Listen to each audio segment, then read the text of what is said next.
Listen up. The views, thoughts, and opinions expressed in this podcast belong solely to the podcast participants, and not to any participant's employer, organization, committee, or other group or individual. This podcast is for entertainment purposes only. You know, for fun. So lighten up and enjoy.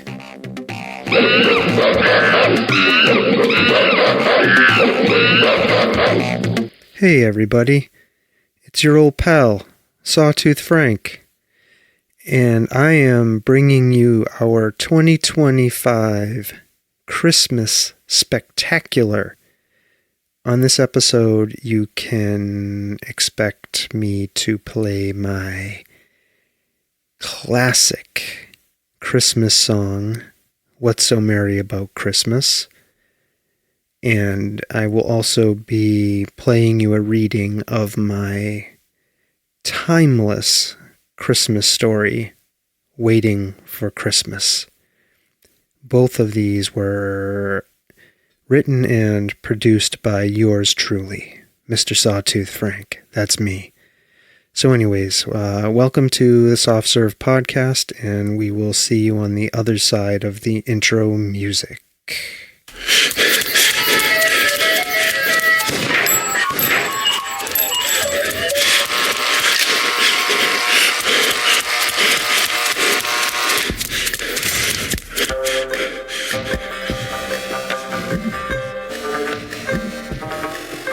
The Soft Serve Podcast.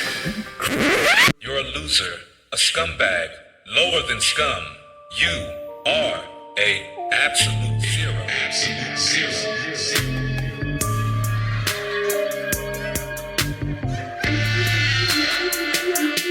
Lower than scum. A scumbag. Absolute zero. Absolute zero. Oh, yeah. Hey, everyone.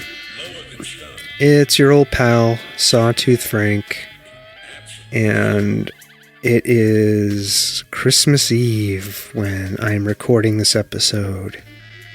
And sadly, oh so sadly, I have no Stomping Jen wrapped up for you under the Soft Serve Podcast Christmas tree. So, you're going to have to be okay with your old pal Sawtooth being your present. So, like I said, I'm going to play for you a remixed version of what most people consider the new classic Christmas song. What's So Merry About Christmas? I wrote this a couple of years back for the podcast, and it is based on a number of events that happened to me around Christmas time. And then, after I play you What's So Merry About Christmas, I'm going to play for you my Christmas story that I wrote called Waiting for Christmas. I think I must have written and produced that 4 years ago. I don't know. A long time ago. But, before I launch into those things, I wanted to talk a little bit with you about Christmas. Now, I, in my life, married into a Jewish family, so I celebrate Hanukkah, and I don't really observe Christmas on a regular basis. Now, I think that's sort of interesting that is where I ended up as an adult, because when I think back to Christmases as a child, they were not always the best experiences for me. Now, they for long-term listeners of this podcast, it's going to come as no surprise to you when I say that, a lot of my childhood was filled with conflict, abuse, mostly of the emotional kind, I think. And Christmas was sort of a lightning rod for that in my house. My mother was somebody who really loved Christmas. As soon as Christmas ended, she was planning for the next Christmas, right? And, I don't think it's an understatement to say she thought about Christmas all year long. There was this place in New Hampshire that she loved, a little Christmas store way up in the White Mountains of New Hampshire called the Christmas Loft. And every summer we would have to make a pilgrimage up there. We would go up to this Christmas loft, and my mother would buy these little dolls, these Anna Lee dolls, and they were these hideous little things. Like these little trolls. If you think, well, they weren't trolls, they were like elves and like Christmas characters. So she'd be buying this stuff in the summer for the following Christmas. Now, none of this I find particularly surprising, especially since I learned about Christmas in July, that there are people who love Christmas so much that they do something called Christmas in July. I've never been to one. If you've been to one, my dear listeners, I would love to hear about it. But I've never been to one, but I'm aware that people do these Christmases in July. So anyways, my mother thought about Christmas all the time, all year long. And then when Christmas came around, she had these really high expectations for the holiday, right? So after Thanksgiving, we, usually my brother, my sister and I, my mother and my uncle would all traipse out somewhere and harvest a Christmas tree. She always had to have a live Christmas tree. So we would do that. We would bring it home, and invariably, every year, my father would do something to destroy the Christmas tree. Now, I'm not sure he did these things intentionally. For example, one time after bringing the tree home, he was trying to get it so that it would fit inside the house. My mother picked a tree that was too tall, right? And so my father decided he was going to make the tree shorter. So one year he lopped the top off of the tree, which sent my mother into absolute fits. Right, so picture this decapitated Christmas tree with a flat top, and my mother sitting on the couch, sobbing into her hands that Christmas is ruined. And then another Christmas, we had the same situation that happened. The tree was too tall, so my father decided to shorten the tree. Now, I think maybe he was trying to learn his lesson not to take the top off of the tree, so he got out a circular saw and tried to trim off the bottom of the tree. Now, if you know anything about circular saws, they don't cut live wood very well. They don't cut live wood that's full of sap very well. So my father is sitting there trying to saw the bottom of this tree off with a circular saw, and the goddamn saw starts smoking, the blade seizes up, and the entire saw gets lodged into the trunk of the Christmas tree. So my father has no other choice, right? But he has to cut the the trunk of the tree off above the saw. And so this made the tree into this freakishly short-looking Christmas tree with no room to put presents under it because it had no more trunk. And of course, my poor mother ended up on the couch with her head in her hands, bright red and sobbing, "Christmas is ruined!" I think what I'm trying to say here is every Christmas I think I experienced as a child was invariably ruined in some way through some sort of conflict between my parents or between my father and another family member. Christmas was always a conflict-ridden affair for me as a child. And it's not something I think, in hindsight, when I think about wanting to celebrate Christmas, brings back the fondest memories for me. Anyway, so that being said, I will say, despite all of that, and there are many other stories, and there's one of them in the song that I will talk about after I play the song. Despite all of this, I actually do like Christmas. I like the idea of Christmas, right? Not the religious stuff necessarily, but I think I really enjoy the secular elements of Christmas, right? I really like the stories and the shows, right? In particular, I remember being very, very young, a toddler, and watching the Rankin and Bass stop motion Rudolph the Red-Nosed Reindeer, Frosty the Snowman, and there were some other stop motion Christmas specials that would come out when I was a child. And of course, there's the movie Home Alone, right? That's a classic Christmas movie. And let's not forget A Christmas Story, right? And I enjoy watching those things to this day.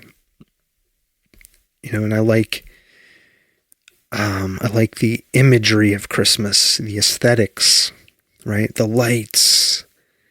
I like the trees. I even like the decorations, right? The garland, the mistletoe. I have a thing for pine trees for some reason. I don't know what it is.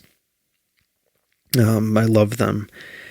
And so obviously Christmas is full of pine trees, right? It's very deeply embedded in the imagery of Christmas. So I love all of that. Where my father absolutely claims to have hated Christmas music, I love it. I drive around before Christmas, weeks before Christmas, listening to Christmas music. One of my favorite songs of all time is The Little Drummer Boy. I especially like the version done by this a cappella group called Pentatonics. I like the song Silent Night. I like Silver Bells. I like John Lennon and Yoko Ono's So This Is Christmas, and what have you done? Blah, blah, blah, blah, blah, blah. Blah, blah, blah, blah, blah. A very Merry Christmas. You know that one. I love that song. Anyways, I love the music associated with Christmas, okay? So, I'm for Christmas, even though I don't really celebrate it. Okay, I'm not anti-Christmas. I'm not a Grinch. I'm not sitting up here on Soft Serve Podcast Mountain looking down at all of you in Whoville. Okay? I'm not an old Ebenezer Sawtooth humbugging. I'm for Christmas, okay? So I'm going to go ahead and play you again, and I'm not, I'm trying to be as humble as possible about this. I'm going to play you what many have called a new modern day Christmas classic. A song that I wrote and produced called What's So Merry About Christmas. Okay? Here we go. Ho, ho, ho! Merry Christmas! It's young creamy Sawtooth. This song is dedicated to kids of all ages who didn't have a good time on Christmas, who hid in the closet and hid in their bedrooms. Old creamy Sawtooth knows what you went through. Merry Christmas! What's so merry about Christmas? It's a time of pain and fear. Nothing good never happens on Christmas, full of fake laughter and cheer. Baby Jesus born in a manger, a camel bit his ear.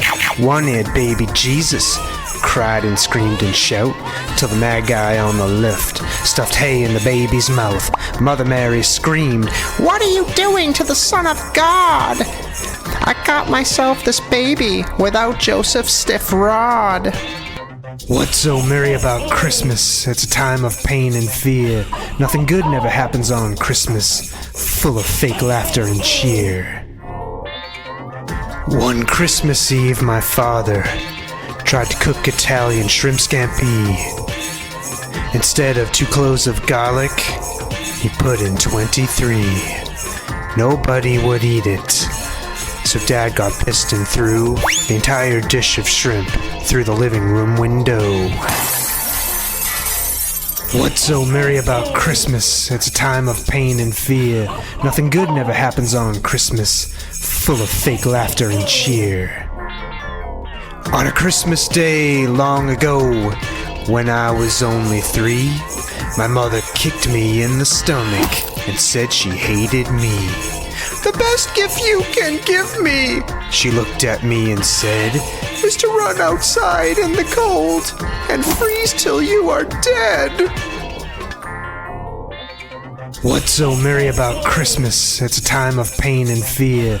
Nothing good never happens on Christmas, full of fake laughter and cheer. Another time on Christmas, my father gave me a gift. Some kind of metal toothpick, not something for a kid. I looked at it with a funny look. My father's face turned red. "I wish you weren't my son," he said, and punched me in the head.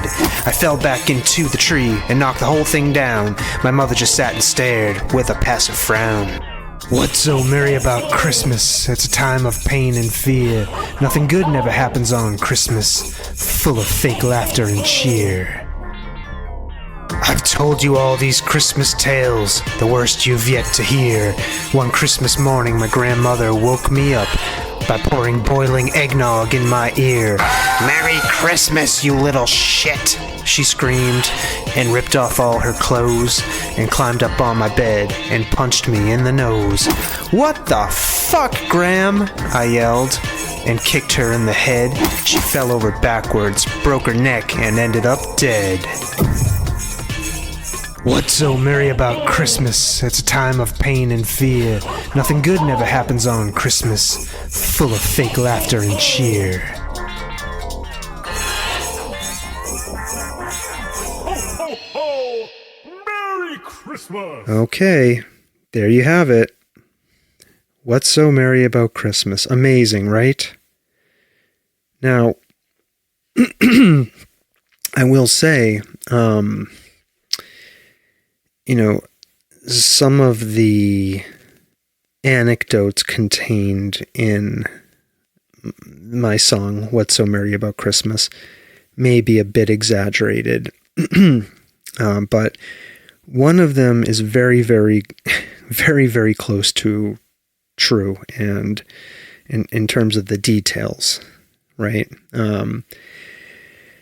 There's a verse in the song you just heard about my father one Christmas Eve deciding he was going to make a shrimp scampi. Now, my father for whatever reason, I think, and without good reason, unfortunately, not to speak ill of the dead, I think considered himself a good cook, but he, I think, never bothered to really teach himself how to cook. And he was absolutely obsessed with garlic. And I don't think he understood there was a thing as too much garlic. Like in his mind, right, if 2 cloves of garlic are good, then, 20 cloves would be even better. It would be 10 times better. Not quite realizing that that much garlic can make something completely inedible. Right, so, one Christmas Eve, he really did make a shrimp scampi with, I think, something on the order of 20 cloves of garlic in it, and he completely destroyed the entire dish. And nobody would eat it, it was so terrible, and, by the time dinner was getting around to be served, he probably had had a bottle of wine or more at that point, and got very angry. And my recollection is, I think in the song, maybe I say he threw the shrimp scampi through the living room window. And in reality, I think he threw it in the trash and ended up yelling at everybody at the dinner table that we didn't appreciate real Italian food. And of course, my mother declared after the shrimp scampi ended up in the garbage on Christmas Eve, "Christmas is ruined!" So, that verse in my modern day Christmas classic, "What's So Merry About Christmas," tracks very close to reality. So, okay, so now on to my story. This is fucking obnoxious. I'm sitting here trying to record this fucking podcast and I keep getting interrupted by my phone, which I have put on silent mode. I don't know what fucking good silent mode is if it keeps sending me fucking audio notifications and interrupting my train of thought. God damn it. I'm going to have to leave my phone in the other room. Anyways, I don't even know what I was fucking saying. So, I'm going to have to play you now my story that I wrote called Waiting for Christmas. Okay? This is sort of, I don't know, I guess I start a lot of things kind of like as poems. And this piece, was, I think it ended up more like a short story. And if you're really interested, you can go to YouTube, and I produced a little video to go along with this as well. But I think it's just as good listening to it. So without further ado, I'm going to play you now my Christmas story that I wrote called Waiting for Christmas. Here you go. Holiday lights bring strange sights that color wash our dreams. Rusted bells and burning trees decorate our screams. Choking words and strangled brains hang on garlands of poison holly. Sometimes down the chimney comes things that are not so jolly. Arthur went to a secret Santa party on Christmas Eve. Maybe it was a white elephant, or something else altogether. There was no hidden St. Nicholas, no alabaster pachyderms. It was snowing outside. He wore swimming flippers for snowshoes and walked in the slush. Arthur was the first to arrive at the party. You get the best gifts this way. "Who are you?" the hostess said. "And where is your gift?" Arthur grabbed a handful of tinsel from a box by the front door and held up the shimmering strands. "Recognize me now?" The hostess laughed. "Nice to see you, Mr. Bass." "That's not my name, and I don't have a gift," said Arthur. The hostess handed him a Pyrex bowl. "Come in and have some eggnog." Arthur went in. Christmas music played on an 8-track loop. Wham! Bing Crosby, Mariah Carey. A Hallmark Christmas movie projected on a camel skin bedsheet that was nailed to the wall with stale candy canes. In the middle of the room, a blue Christmas tree bounced in the air, suspended by bungee cords. Servers roamed the house with silver trays, pushing appetizers like carnival barkers. More people arrived. They placed their gifts under the bouncing blue tree. There were hundreds of boxes wrapped in holiday paper. Arthur was growing anxious. Crowds and bacon-wrapped scallops made him nervous. He snatched a gift from beneath the tree and ran out the door. Nobody called after him. Arthur walked home through the drifts, turning the gift over in his hands. Holly and silver bell wrapping paper, standard holiday casing. He arrived back at the door of his house and took off his flippers and threw them into the street. Grist for the plows, and nightmares for their red-eyed road-blade drivers. Arthur lit a fire, sat in his chair, and tore open the gift. He tossed the wrapping paper into the hearth. The fire flared blue and gold. Inside a plain brown box, there was a wine bottle filled with green liquid.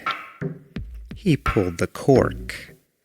The stuff inside smelled like licorice and sloshed thick, like slow-motion syrup in search of a pancake to smother. There was a label attached to the bottle with barbed wire.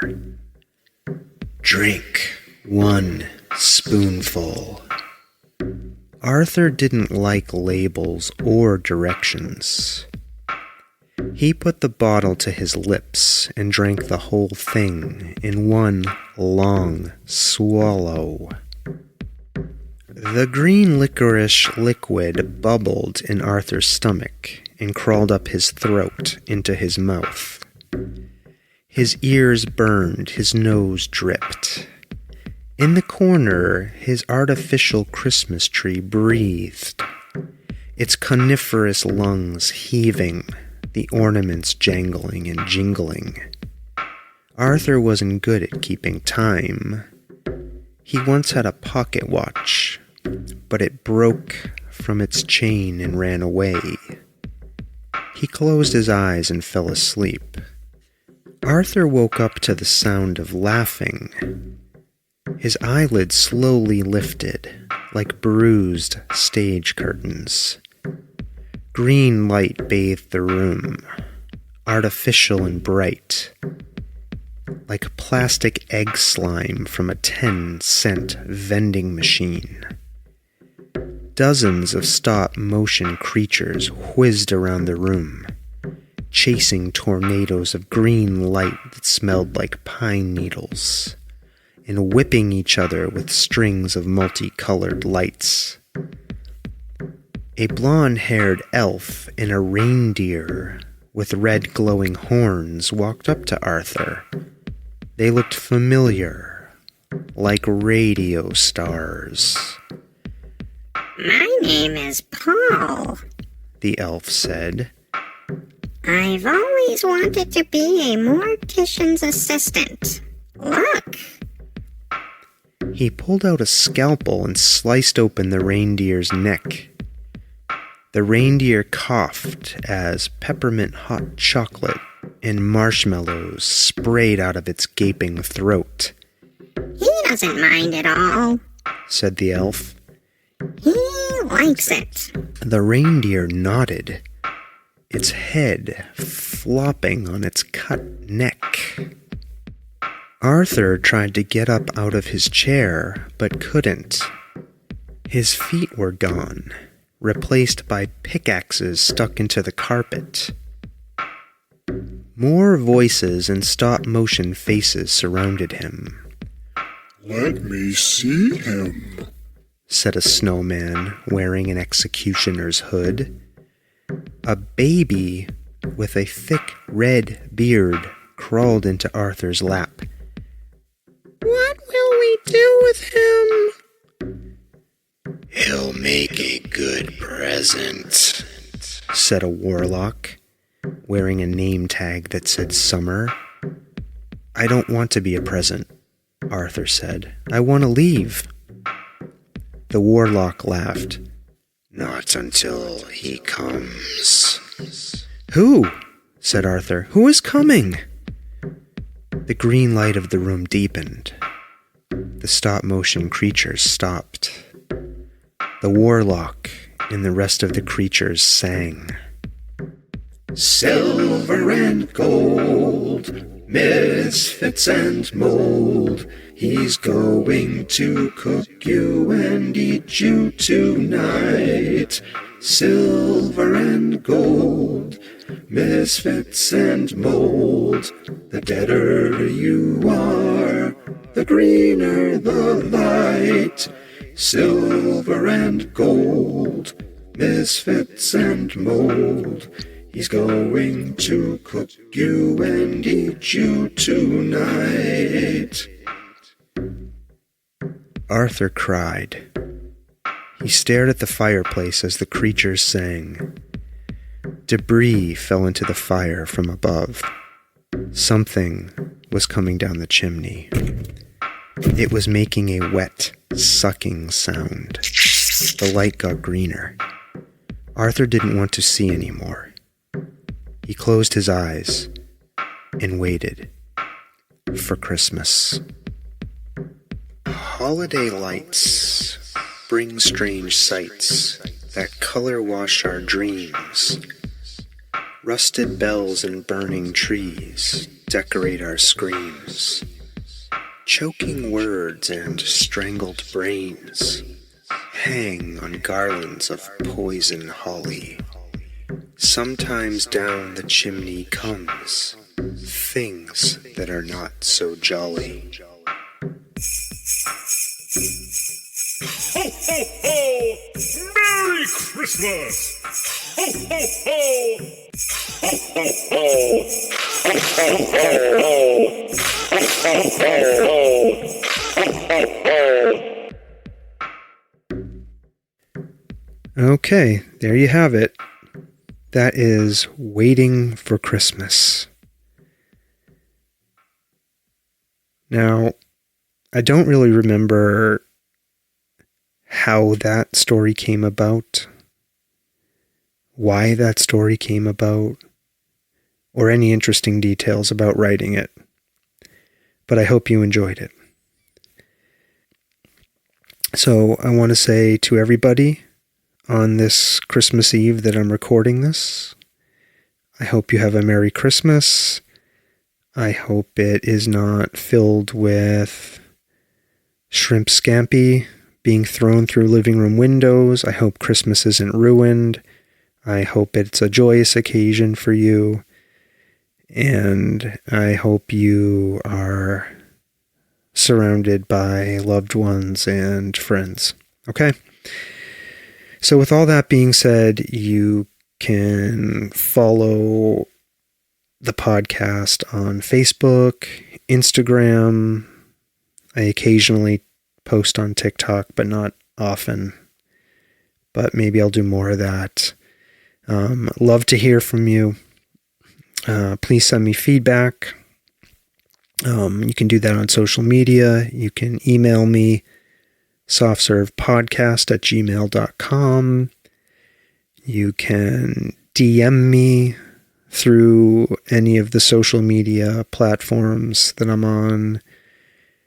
We even have a contact form on our website. You can submit comments or requests there, okay? So, all right. Without further ado, I'm going to go ahead and wish you Merry Christmas one more time. And happy holidays to those of you who are not celebrating Christmas. Hanukkah is happening as well. I mentioned that at the beginning of the podcast. But again, the two things I played for you were very focused on Christmas. So, and this is not the Hanukkah Spectacular.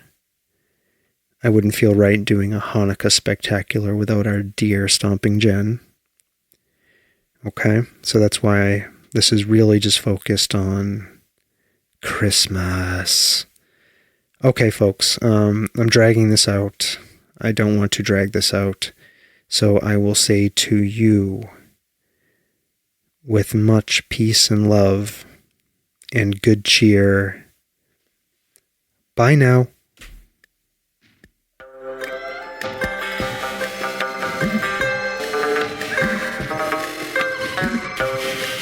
This world of ours, ever growing smaller, must avoid becoming a community of dreadful fear and hate. Those who have freedom will understand also its heavy responsibility. That all who are insensitive to the needs of others will learn charity, and that the sources, scourges of poverty, disease, and ignorance will be made disappear from the earth. And that in the goodness of time, all peoples will come to live together in a peace guaranteed by the binding force of mutual respect and love.